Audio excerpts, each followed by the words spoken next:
அனைவருக்கும் கேரால் டிஜிட்டல் சர்வீஸின் வணக்கங்கள்.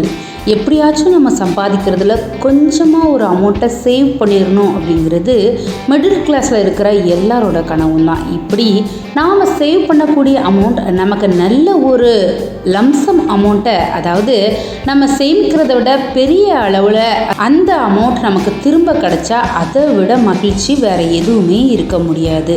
ஆமாங்க, அப்படி ஒரு சேமிப்பை தரக்கூடியதான் மியூச்சுவல் ஃபண்ட். மியூச்சுவல் ஃபண்டில் எப்படி இன்வெஸ்ட் பண்ணுறதுன்னு தெரியாமல் யோசிச்சுட்டு இருக்கீங்களா? எங்களை தொடர்பு கொண்டு மியூச்சுவல் ஃபண்டில் இன்வெஸ்ட் பண்ணிக்கோங்க. எஸ்ஐபி, லம்சம் இப்படி எதில் வேணும்னாலும் இன்வெஸ்ட் பண்ணிக்கலாம். மியூச்சுவல் ஃபண்டில் இன்வெஸ்ட் பண்ண அழைக்க வேண்டிய எண் 9366703437. எங்களது முகவரி கேரால் digital services, first floor, Khader Auliya Pallivasal complex, number 51/72-74, Thiruvandar road, Palayamkottai, Tirunelveli 627002, Tamil Nadu. எங்களது மெயில் ஐடி caraldsc@gmail.com. மேலும் இது போன்ற தகவல் தேவைப்பட்டால் www.careall.org என்ற எங்களுடைய இணையதள பக்கத்தை பார்வையிடுங்கள். இந்த வீடியோவை மியூச்சுவல் ஃபண்டில் இன்வெஸ்ட் பண்ண ரெடியாக இருக்கக்கூடிய அத்தனை நண்பர்களுக்கு ஷேர் பண்ணுங்கள். நீங்களும் லைக் பண்ணுங்கள், சப்ஸ்கிரைப் பண்ண மறந்துடாதீங்க. தேங்க்யூ ஃபார் வாட்சிங்.